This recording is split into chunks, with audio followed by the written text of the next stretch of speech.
హనుమంతుడి గురించి మనం ప్రత్యేకంగా చెప్పుకోవాల్సిన అవసరం లేదు. సీతారాముల దాసునిగా, రామభక్తునిగా, విజయ ప్రదాతగా, రక్షకునిగా, సనాతన ధర్మంలో కీర్తించబడినవాడు. ఆంజనేయుడు, హనుమాన్, బజరంగబలి, మారుతి, అంజనీసుతుడు వంటి ఎన్నో పేర్లతో హనుమంతుణ్ణి ఆరాధిస్తాం. హనుమంతునికి నవ అవతారాలు ఉన్నాయని చాలా మందికి తెలియదు.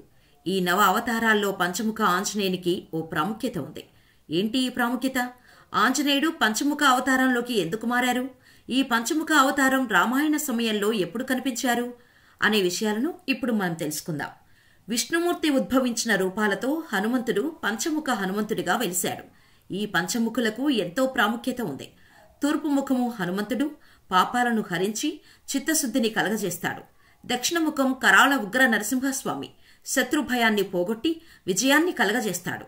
పడమర ముఖం మహావీర గరుడ స్వామి దుష్ట ప్రభావాలను పోగొట్టి శరీరానికి కలిగే విష ప్రభావాల నుండి రక్షిస్తాడు.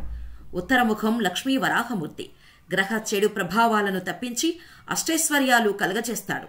ఊర్ధ్వంగా ఉండే హయగ్రీవ స్వామి జ్ఞానాన్ని, జయాన్ని, మంచి జీవన సహచరిని, బిడ్డలను ప్రసాదిస్తాడు.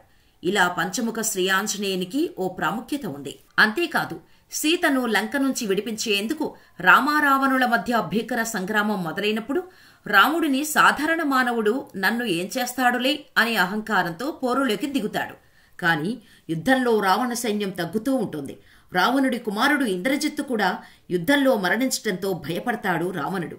దీంతో పాతాళలోకానికి అధిపతి అయిన మైరావణుని సాయం కోరుతాడు. మైరావణుడి నుంచి రామలక్ష్మణులకు ఆపద పొంచి ఉందని గ్రహించిన హనుమంతుడు వారికి కట్టుదిట్టమైన భద్రత కల్పిస్తాడు. అయినా వాటిని ఛేదించుకొని అందరి కళ్లు గప్పి రామలక్ష్మణులను పాతాళలోకానికి అపహరించకపోతాడు మైరావణుడు. దీంతో రామలక్ష్మణుల కోసం ఆంజనేయుడు కూడా పాతాళానికి చేరుకుంటాడు. మైరావణుని రాజ్యానికి రక్షణగా ఉన్న మకరధ్వజుడు అనే వింతజీవిని చూస్తాడు. ఆ మకరధ్వజుడు తన శరీరం నుంచి వెలువడిన స్వేదాన్ని గ్రహించిన ఓ జలకన్యకు జన్మించిన కుమారుడేనని మారుతి తెలుసుకుంటాడు. అయినా విధి ధర్మాన్ని అనుసరించి మకరధ్వజుడు హనుమంతునితో యుద్ధానికి సిద్ధపడతాడు. ఇరువురి మధ్య జరిగిన భీకర పోరులో హనుమంతునిదే పైచేయి అవుతోంది. మైరావణుని రాజ్యంలోకి ప్రవేశించిన ఆంజనేయుడు అతనితో యుద్ధం చేస్తాడు. కాని మైరావణపురంలో 5 దిక్కుల్లోనూ వెలుగుతున్న దీపాలను ఒక్కసారిగా ఆర్పితే కాని అతడిని సంహరించలేనని తెలుసుకుంటాడు. దానికోసం తూర్పు, పశ్చిమ, ఉత్తర, దక్షిణ, ఊర్ధ్వముఖ ఇలా 5 దిక్కులా 5 ముఖాలను ధరించి ఆ దీపాలను ఒక్కసారిగా ఆర్పేస్తాడు.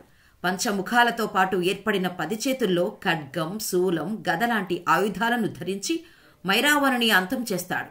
అప్పటి నుంచే ఆంజనేయుడు పంచముఖాంజనేయుడిగా పూజలందుకుంటున్నాడు. రామనామం ఎక్కడ జపిస్తే అక్కడ ప్రత్యక్షమవుతాడట హనుమంతుడు. అలాగే ఆంజనేయ స్వామికి శ్రీరామజయం అనే మంత్రాన్ని 108 సార్లు పేపర్పై రాసి మాలగా వేసిన వారికి అనుకున్న కార్యాలు దిగ్విజయంగా పూర్తవుతాయని పండితులు చెబుతున్నారు.